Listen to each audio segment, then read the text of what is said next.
Boa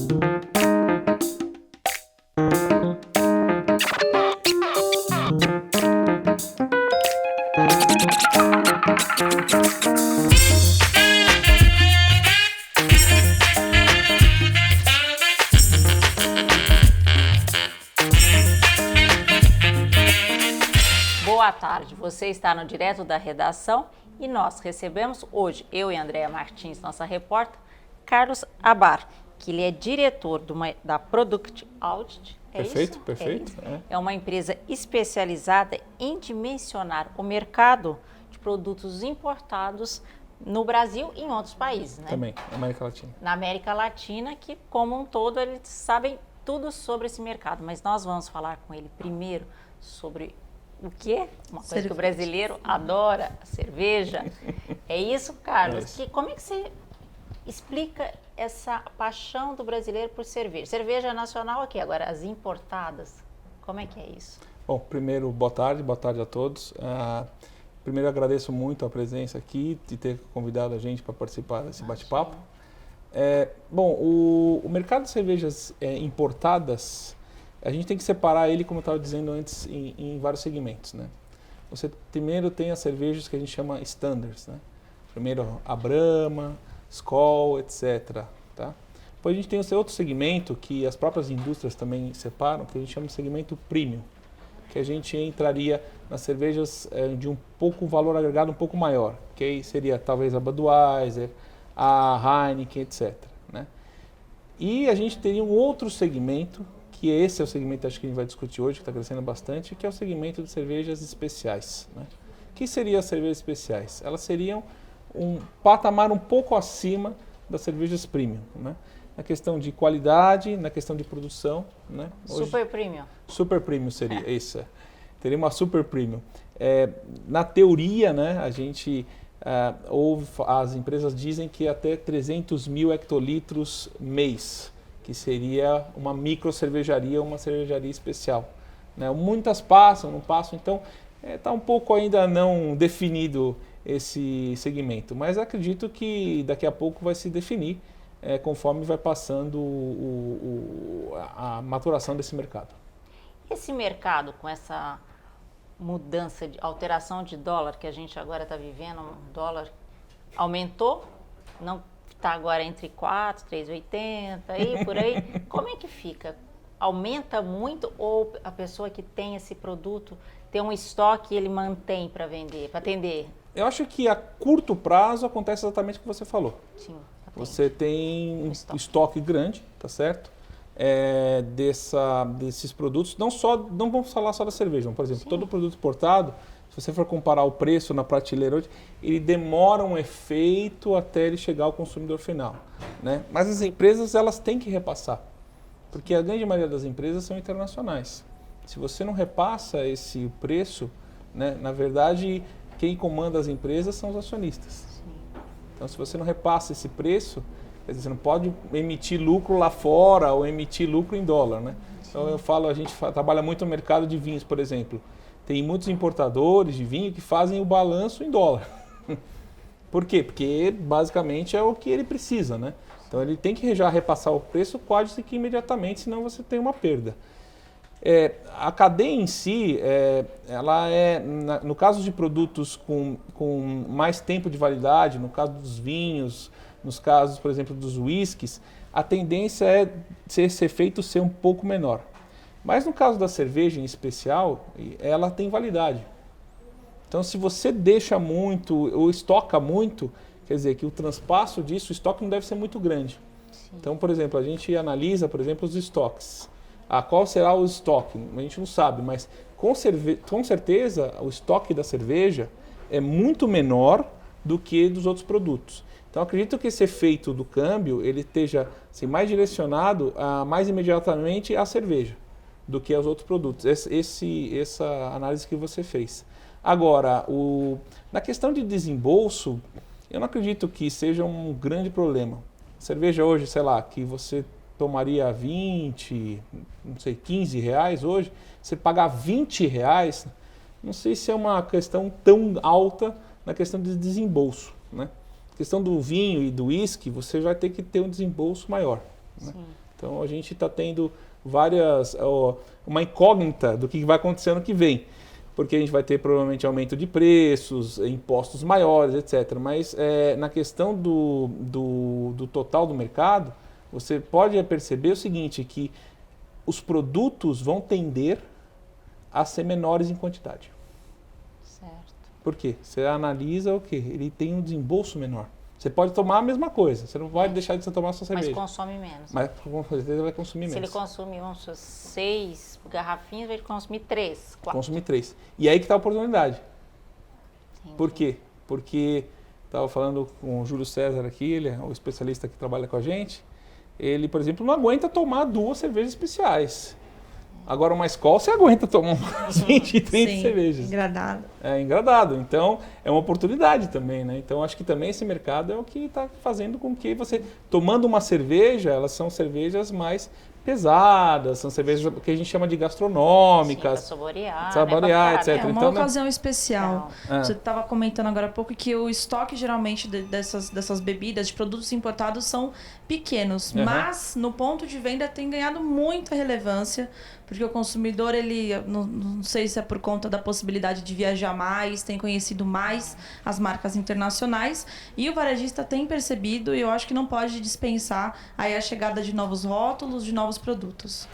na verdade, o que está acontecendo? Eu posso fazer um paralelo, se vocês me permitem? Quando iniciou o mercado de vinho, mais ou menos foi a mesma coisa.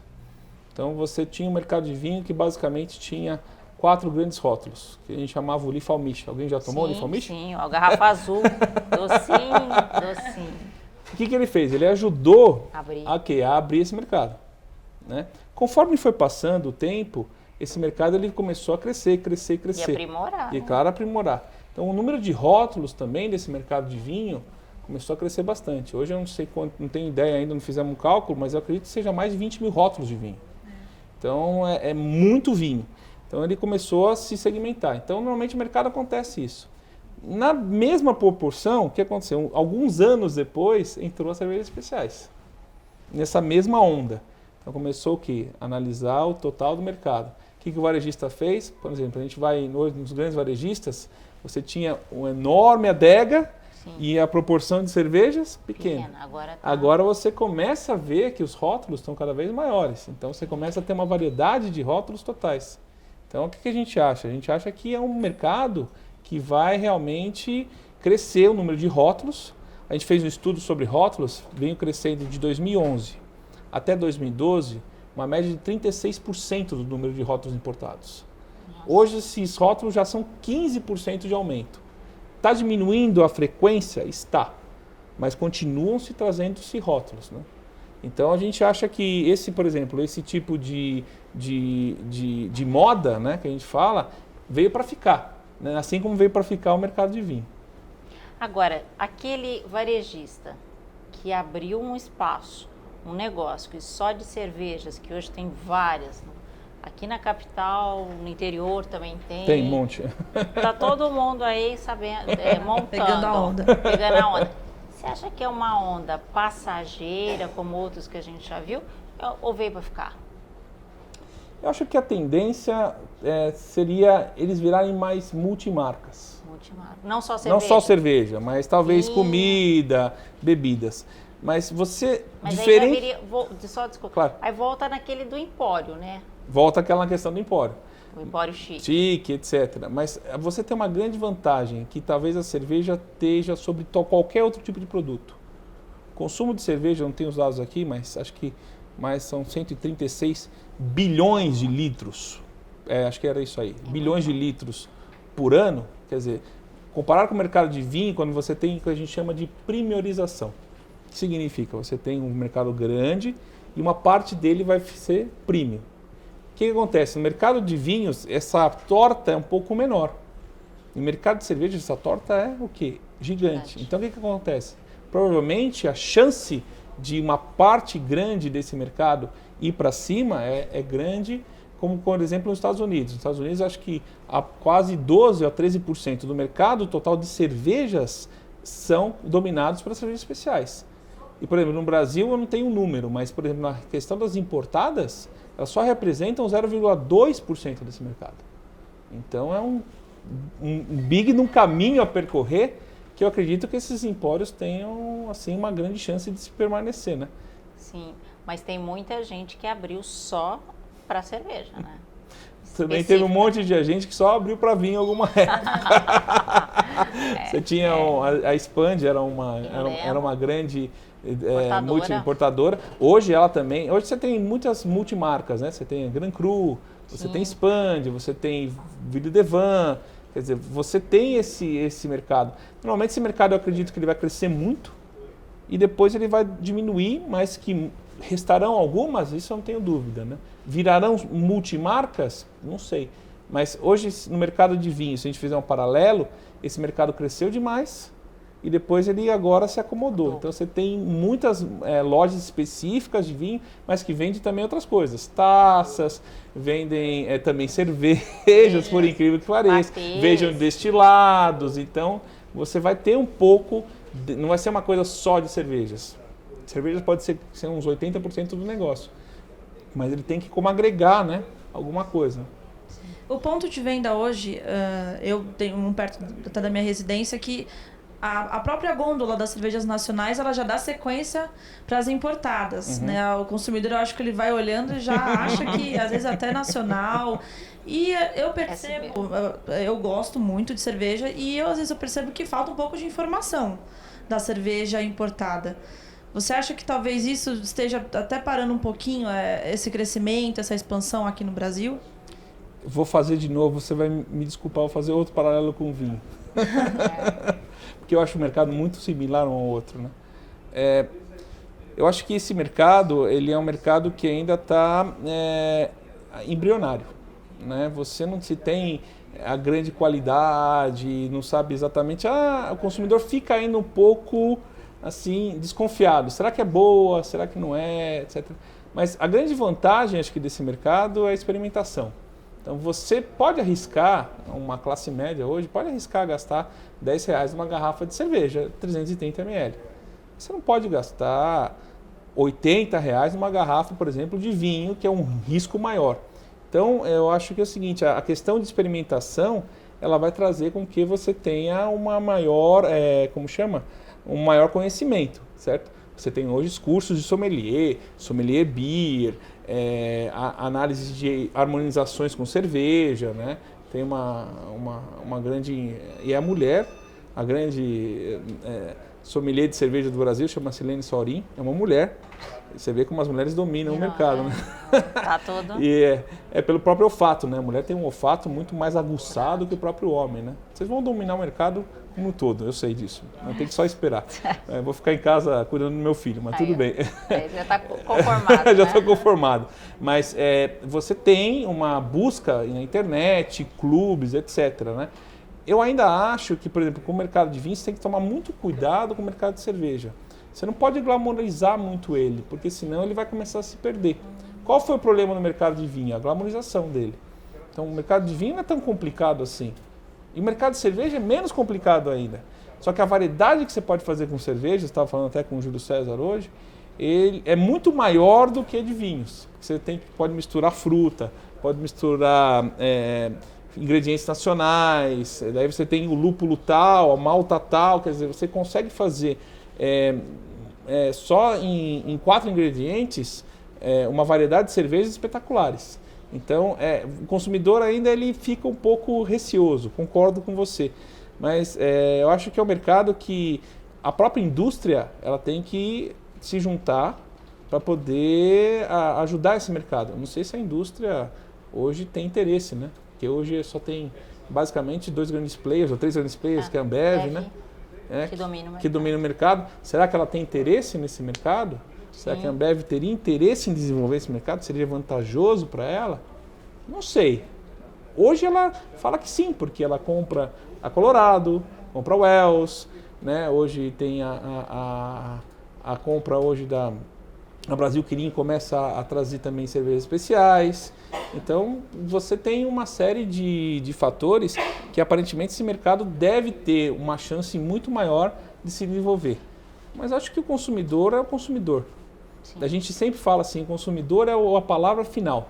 Então, você fala que você não entende nada de cerveja, eu vou falar para você, eu também não entendo nada de cerveja. Eu gosto, experimento, e esse jogo que é gostoso, né? Então, precisa se provar. Isso que é o total do mercado precisa fazer. Precisa se provar e precisa fazer curso, etc. Legal, acho que seria muito interessante. O mercado tem que estar preparado para isso. Eu não sei se o supermercado está preparado. Falando em supermercado, diante de todas as informações, a gente ficou sabendo aqui a importância do ponto de venda ter uma parte especial ou até junto com os rótulos nacionais. Claro. Qual é o ponto de partida, então, hoje para o varejista? Por onde ele começa? Dada a informação de que temos muitos rótulos, e ele pode começar por onde? Poucos rótulos, os mais conhecidos. Eu acho que a tendência do mercado sempre vai ser, a longo prazo, você ter menos rótulos. Né?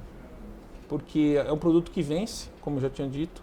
É um produto que, para o varejista, eu não entendo muito desse mercado do varejo.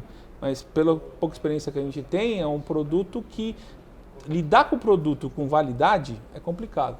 Sim. Então, inclusive o mercado ele pede, olha, algumas cervejas têm duração de 2 anos, puxa, deveria ser validade indeterminada. Mas não é, entendeu? Pela própria dinâmica do mercado. Mas eu acredito que ele deveria, sim... o que aconteceu? Como o mercado foi, a gente teve um teste, né? Então, chegaram quase, acho que 2 mil rótulos, acho que nos últimos 5 anos chegaram mais de 2 mil rótulos no país. Desses rótulos, tá, de 2.200 rótulos, aproximadamente quase 40% deixou de entrar. O que aconteceu? Quer dizer, então, você teve uma enxurrada de rótulos e muitos pararam. Por quê? Não foi aceito para o consumidor. Passou na peneira. Passou na peneira. Basicamente, quem dá a peneira é o consumidor. Através de quem? Do varejista. Então, já por esse movimento, você percebe que já há uma tendência de você reduzir o número de rótulos na prateleira. Né? Você tem menos rótulos na prateleira. No mercado que é iniciante, é sempre interessante ter mais rótulos. Né? Mas a gente acredita que esse mercado vá tendo uma tendência de diminuir o número de rótulos. Mesmo assim, estamos falando de só de importados, estamos falando de mais de 1.000 rótulos por ano de entrada. É muito rótulo, é muito a marca. Quer dizer, não sei quanto que a Ambev tem, mas ou a Heineken. A Heineken tem quase 4, 5 marcas famosas. Quer dizer, comparando com 1.000 rótulos, é um mercado bem grande. Gigante. E os importados fazem muito sucesso no Brasil em datas comemorativas com os kits. Também. Você vai nos empórios com taças e, enfim, com algum diferencial com o nome da marca. Caneca, a gente tem alguns clientes, né, que eles fazem essas datas comemorativas, sim. Principalmente no Oktoberfest, né? Traz o Oktoberfest, né? Você internaliza o internacional, né, que a gente chama. Internaliza algo que é na Alemanha, a festa do Oktoberfest também tem no Sul, claro, mas a gente internaliza o que é internacional. Então, parte daqui a pouco vai ter as cervejas especiais de Natal. Por exemplo, a Stella Artois, de vez em quando, lança algumas edições importadas, claro, de Natal, etc. Então, é uma tendência, sim. Mas acredito que seja muito pontual isso. São oportunidades. Isso, são oportunidades pontuais. Mas não acredito que isso gere grandes volumes para o mercado. Acho que o que realmente vai gerar grandes volumes para o mercado são as marcas, são definições das marcas e principalmente o que a gente nunca pode deixar de dizer, que é o gosto do consumidor. Sim, é ele que vai Ele que manda, ele que manda. Quem manda é o consumidor. Se você não pode desrespeitar isso, porque nenhum consumidor é bobo. Eu gosto de alguma coisa, você gosta de outra, mas sempre respeitando o consumidor. É isso que as empresas precisam de vez em quando entender. Agora, Carlos, nessa esteira da cerveja importada, veio a cerveja artesanal que também está aí no nicho, querendo disputar. Né? Todos aí querem disputar esse espaço. Como é que fica? É diferente, né? É um público que conhece, que toma uma cerveja importada. Aquele que já conheceu, que já quer experimentar, é uma coisa mais... É um pouco, acho que... É igual o vinho, voltando. Você gosta do vinho, né? É igual Eu faço vinho, igual o vinho. Não, acho que o vinho é um pouco diferente porque é difícil fazer o vinho. A cerveja é mais fácil. Pois é. Nessas lojas, muitas vezes, que vendem cerveja importada, a gente vê a venda da cerveja artesanal. Eu acho que o brasileiro é um cervejeiro quanto, né? Aí no preço é meio estranho isso. É verdade, mas o brasileiro é um cervejeiro de marca maior, né? Ele é um cervejeiro. É um quase alemão. É quase alemão, né? Então ele é um cervejeiro, né? Tem alguns amigos que fazem cerveja. Sim, O hoje pessoal faz, você vai, mas eu comprei um kit, eu fiz minha cerveja, quero vender, etc. tem cursos. Tem cursos e tudo. Hoje eu acho que ainda o mercado, tirando essas grandes marcas, né, Colorado, os que já estão bem pré-definidas no mercado, que se tem um grande público, eu acho que a experimentação é importante, né? Porque você faz com que... Não acredito que essas cervejas que são feitas em casa, etc., ou em pequenas quantidades, vão sobreviver muito tempo. É muito difícil isso acontecer. Mas eu acho que, conforme vai passando o tempo, você fabricar sua própria cerveja, você também se anima a provar coisas novas. Sim, para saber, Para saber como é que funciona, etc. E aí que eu acho que é o pulo do gato. Então, você tem muitas pessoas que fabricam as cervejas e o que acontece? Quero provar também como que será que ele fez aquela. Então a curiosidade atiça o consumidor ou atiça quem faz a cerveja. Essa cerveja é boa, essa cerveja... Eu não acredito que vai ter grandes empresas, assim, pequenas empresas que vão se transformar em grandes cervejarias. Pode acontecer. Eu acho muito difícil. Mas eu acredito que o consumo das cervejas especiais, hoje no Brasil, ele é muito maior que as cervejas importadas, né? Nas cervejas especiais, então. Você tem marcas definidas, você vai ter cada vez mais empresas querendo entrar nesse mercado, né? Se eles verem a oportunidade que se tem, eu acho que pode ser... Você consegue fazer isso somente com um investimento. Eu posso fazer minha cerveja em casa, mas o que eu preciso? De grandes investimentos. E isso quem tem que fazer? Os fundos de investimento têm que vir para cá. Sim. Ou algum grande produtor, ou alguém que está... Hoje estava, acho que uma matéria no jornal, que a gente estava hoje com a Lana conversando, o pessoal da indústria têxtil estão começando a fazer cerveja aqui. Então, poxa, legal, interessante. O que acontece? Só que eu preciso de um bom capital. Se a pessoa faz um trabalho sério, de um bom capital, que não é barato, acredito que não seja barato, pode ser que tenha uma grande chance, né? Pelo mundo cervejeiro que é. Porque você falar que aproximadamente 0,2% das importadas falam em torno de 3% a 5% do mercado, acredito que seja nem isso, 3% do mercado de cerveja, seja essas especiais mais importadas, olha o tamanho da oportunidade que a gente tem para chegar a 15%, 16%. E eu acredito que o brasileiro tem um quê de primorização. O brasileiro gosta de algo mais chique, gosta de algo com valor agregado maior. Para você vai chegar a 15% quando? 2016? Essa é essa pergunta que não quer calar. Eu não tenho a mínima ideia. Eu não tenho a mínima ideia. Eu acredito que pode ser daqui 10, pode ser daqui 5, pode ser daqui 1, eu não sei. Mas acho que na questão da crise que a gente está vivendo, ela pode ser uma questão também de oportunidade. Né? Hoje você tem muitos volumes que a gente fala, tal, a gente consome, não sei o quê, mas ele vai deixar de consumir a cerveja especial? Ninguém sabe se alguém vai deixar. Se eu gastava 15, vou gastar 18, 20? Eu acredito que nos grandes valores, a diferença de preço, para quem tinha uma capacidade de compra de uma garrafa de 330 a 15, 16 reais, né? Vocês me desculpem se eu estiver errado, mas eu acredito que não seja tão grande. Então você tem uma oportunidade boa que esse mercado cresça. Acho que ele não vai cair, não. Esse mercado é um dos únicos que tem uma tendência a crescer sempre. Já os outros mercados de bebidas que a gente analisa já tem uma tendência de queda. O mercado de cervejas especiais importadas é o único que se destaca, exatamente por esses fatores que a gente acredita que está acontecendo. Então ele pode crescer em 2016? Eu acho que vai crescer em 2016. Olha não só. tem dúvida. Eu acho que não tem dúvida. Quem ainda não trabalha com a cerveja especial, olha aí uma oportunidade, é isso? Ou importar uma boa cerveja. Tem muitos rótulos aí fora, né? A gente tem que ver. E a cerveja importada também abre caminho para alimentos importados. Produtos que até combinam, snacks, né, que são os famosos salgadinhos importados. Às vezes uma importadora trabalha com diversas categorias e consegue chegar até no ponto de venda com todas de uma vez só, com um portfólio bom. Eu acho que a tendência das grandes importadoras, as grandes importadoras líderes de mercado, né? Tirando a Beer Vine, né, que ela só trabalha com cervejas, mas todas as outras vieram do mercado de alimentos e vinhos. Né? Então, é interessante isso. Né? A gente tem a Casa Flora, a gente tem a Interfood, que são empresas que já trabalham no mercado de alimentos, já trabalham no mercado de vinhos e que estão trazendo cervejas especiais importadas.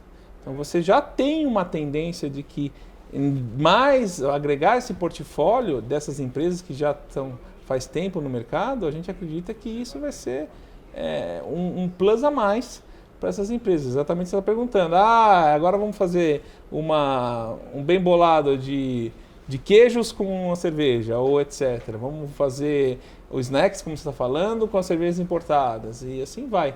Eu acho que a oportunidade, sempre uma venda casada é uma oportunidade. Mas eu acredito que a cerveja em si, sozinha, também vai ser o grande fator própria sozinha dentro desse mercado. Bom, Carlos, eu te agradeço.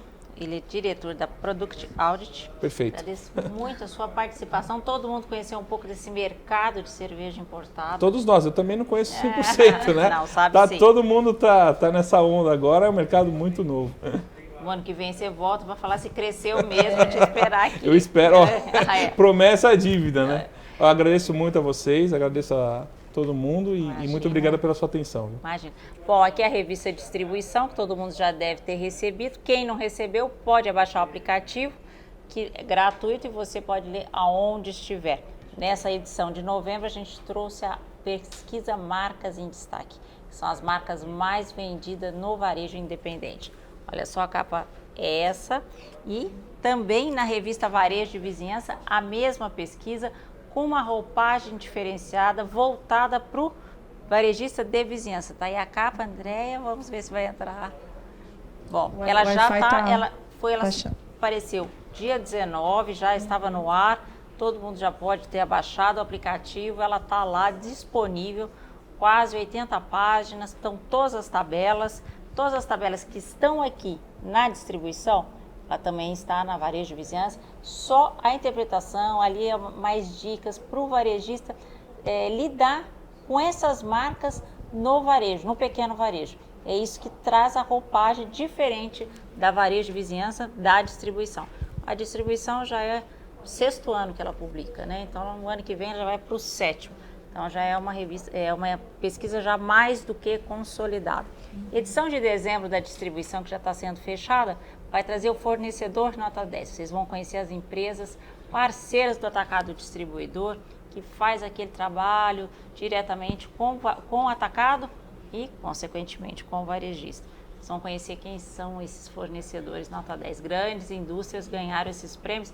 A gente já deu no portal New Trade, mas na revista Distribuição a gente traz um pequeno perfil. Não deu aí? Deu, não. A gente vai mostrar imagens agora no vídeo. Então, tá bom. Então, é isso que a gente tem para falar. E eu espero você no próximo Direto da Redação, com outros convidados. É o novo Direto da Redação, sempre às terças, às 13 horas. Depois ele vai ficar aí, ele vai ficar aparecendo. E você pode assistir na hora que você quiser. Boa tarde para você, boa tarde, Boa tarde, Carlos. muito obrigado. Boa tarde, André, obrigada. E até a próxima.